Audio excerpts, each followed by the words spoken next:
reasonable?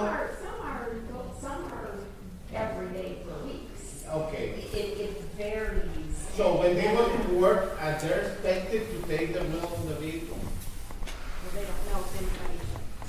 But it's an expectation. Yeah, they have to be ready. Yes. Okay.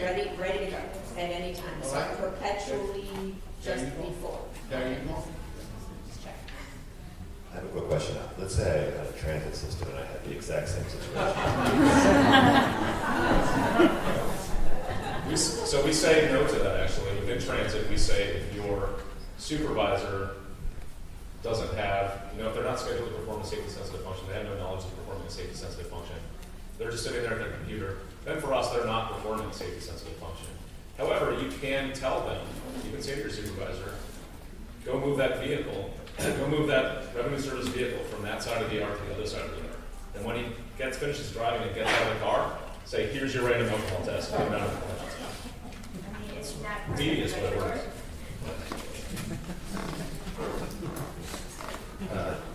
My question is, back on the list, we have a random list with CDL drivers that are on there just because they have a CDL. They're not expected to drive when they come to work.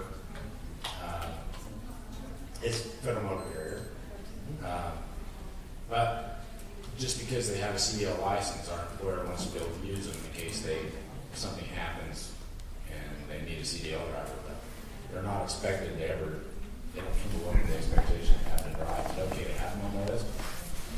Okay, you're saying someone that holds a CDL, works for the employer, right? But it doesn't drive, right?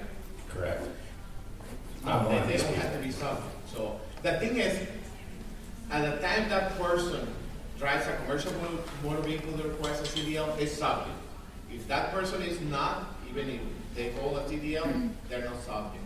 Are we wrong for having them on the list? Like, I'm on the list. Well, it's like he mentioned, you're going to have somebody that drives once a year and have it on the pool, you dilute in full. You have somebody that goes, several times a week, maybe one time a week, well, that's more agreeable.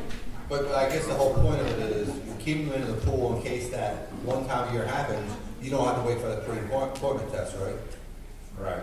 Right. I mean, that is an issue. Because I know a lot of people do that because you don't know when this issue is going to come up. You have 5 people calling sick one day, that person is going to be down the road. But if they're not in the random testing pool, you can't send them because you need to put them through a pre-employment test in more than 30 days has happened. So, I mean, it's one program. I just think it's tough. I've always said if the person can be expected to drive at any time, just keep them in the pool. I haven't driven a CDL vehicle in 10 years, but I'm still on the list. But you know why I still have a CDL? Because nobody in their right mind wants to go back to the frickin' DMV to get the license. One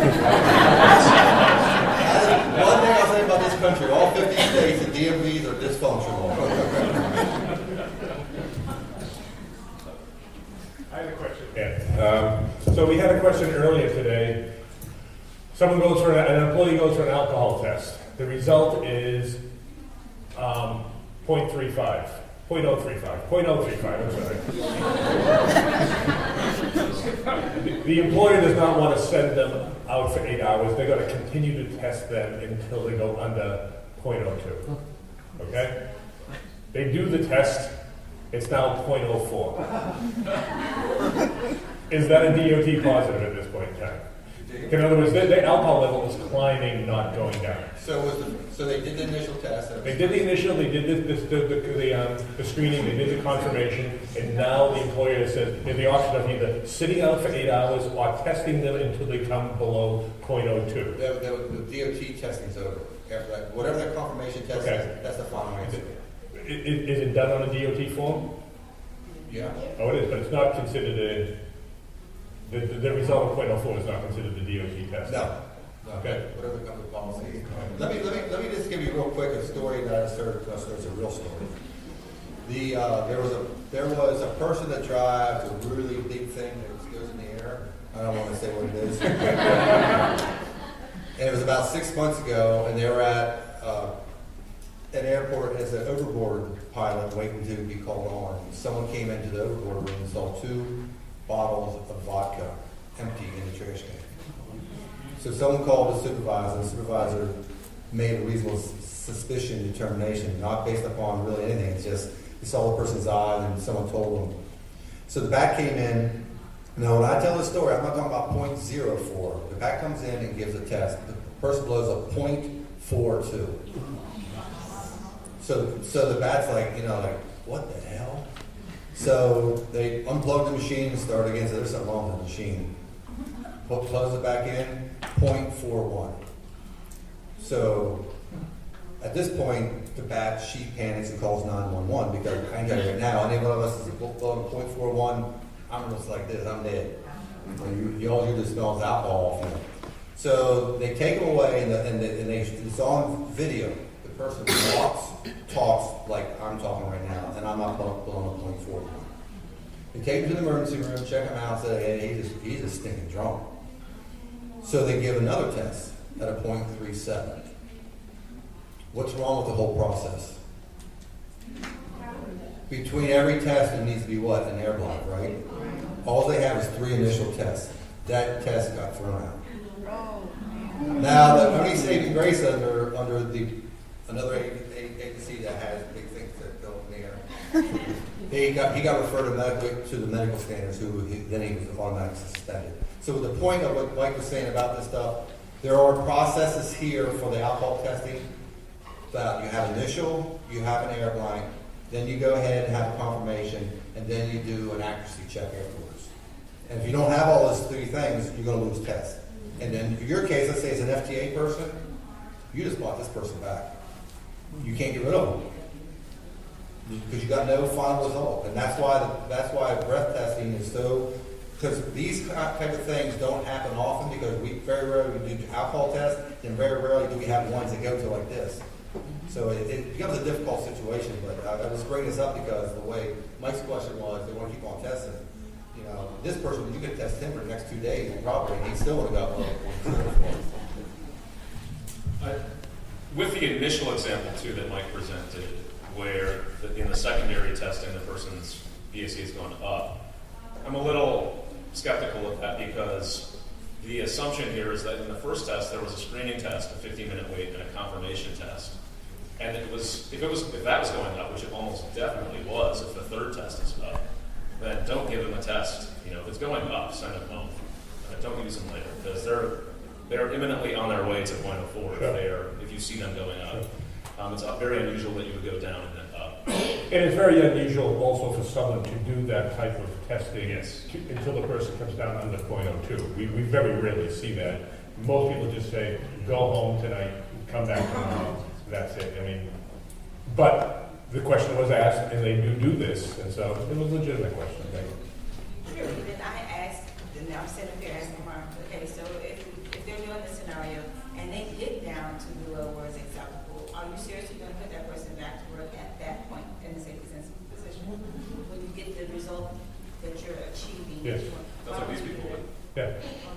I've seen that once where someone got it down after 5 tests. They got it down to under .02 and they put the person back on. And you know what, Mike? What happens then to get back into whatever the transit vehicle and go by 7-Eleven, get a 40-ounce? I can do this every day, all day. No, they were afraid of losing their buzz at that point in time.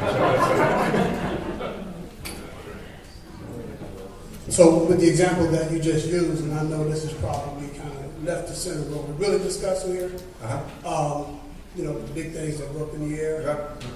We're sending a lot of those overseas. That's right. Here in America, to wrench on those aircraft, you're under the drug You testing. said that, I did. Yeah. Well, you're Just under to be clear, we are talking about Zeppelins, right? Yeah. Led Zeppelin. But to wrench on those overseas, you're not under the same, you know what I mean? And so, those things are being worked on and sent back over here. So I don't know how that can be fixed, but that is an issue. That's a great question. When it comes to drug testing, the FAA actually has a rule out to try to submit comments about testing foreign country pilots and mechanics because of that issue. But it's not going to go anywhere. It's just too many countries and too many different things you have to deal with. They tried to do this in the early 90s and it got a slow death and this will die slow death. Or just call me and I just told you the answer. This is an FTA question.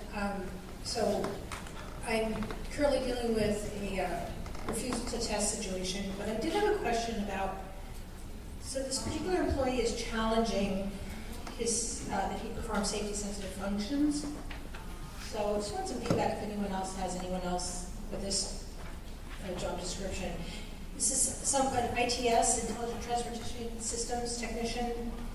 He maintains and repairs all of our, ITS equipment on the buses. And so he's been in our random pool for years. And is now, he had a refusal and is now challenging this. Does this sound like a government employee to you? So this was fairly common in the early 90s when FTA's regulation came out, mid-90s, I guess, that there would be, that essentially anyone touching the vehicle would be covered. And I want to say September of 96, maybe, FTA legal determined that farebox technicians were not covered under 655. For the most part, I would put ITS equipment on the vehicle into that category, unless you can determine that there's some way that it would affect public safety, cause the bus to malfunction operationally.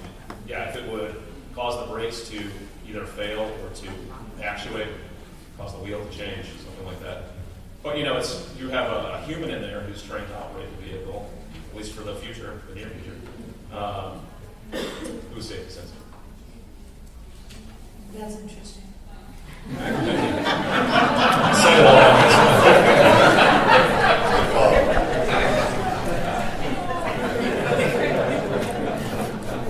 Did you fire?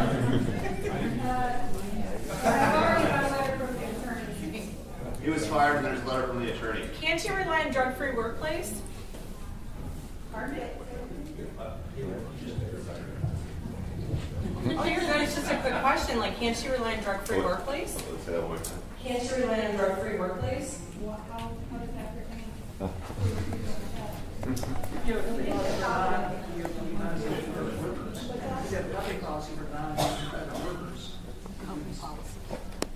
But this is a random. The thing is that we had pushed that before I was DPM. We recently revised our policy. Oh, sorry. So he had pushed back on this, I guess, for years, and before it was DAPM, and we recently revised our policy. We actually put a copy of the policy in every single employee's hands, had them collected all of our signatures of receipt, did not remove him, and so the day that he was called into a random, he decided to say no. So this will be, as I said, interesting to see where we stand. That is so many layers in that whole issue. Yeah.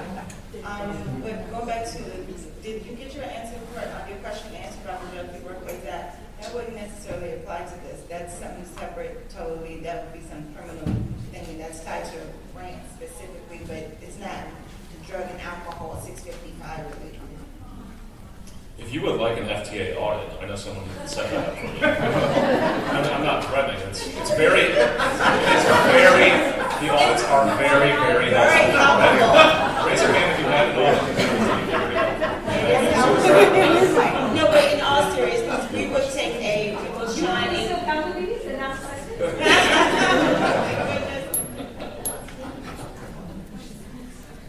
You can always send me an email asking for some official interpretation. That way you have something in your arsenal.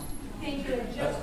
Just to let you know, just before I left town, my DER reached out to someone at FTA, and they said, sounds like you said safety sensitive to me. Oops. I can get you that. I almost I'm sure was it someone at headquarters at the region? Because I'm the other person at They've been headquarters. region. Yeah, that's a different animal altogether. I think this is a good opportunity to point out a subtle distinction that you should think about when we're talking about doing downgrades for situations like this. If you have a covered employee, a legitimately covered employee, who is performing a covered function, and you tell them to take a DOT test, let's say that they have an incident with their bus, they bump their bus into a fence,